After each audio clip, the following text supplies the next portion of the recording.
镜头转来看国内这南投信义乡大会主席李国元涉嫌是利用工程来收乌西钱，已经起诉法院来澄清其案。即马检方查案是搁再查到国民党的信义乡长庄志坚嫌疑重大，共款嘛去互人当场逮捕澄清其案。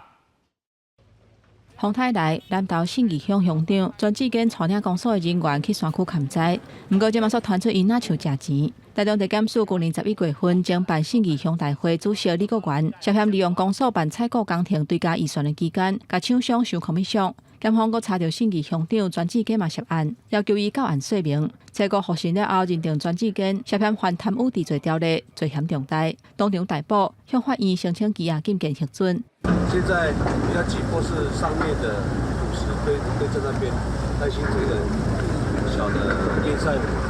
信义乡最近这2年传出几件食钱的案件，之前公所的秘书吴金良，甲清理车路、积沙等等278件的工程发包予家己的公司，获利285万。还有一个细料的技师，办采购煞收乌西钱，拢互起诉。乡大会主席李国元利用工程甲厂商收空米箱，即嘛要在押。 乡长庄志坚即嘛因为涉嫌食钱嫌疑重大，去检方申请羁押禁见核准。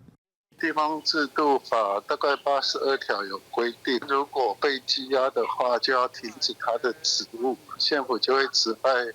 适当人员来去担任代理乡长。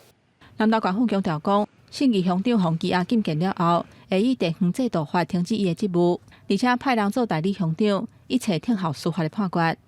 记者综合报道。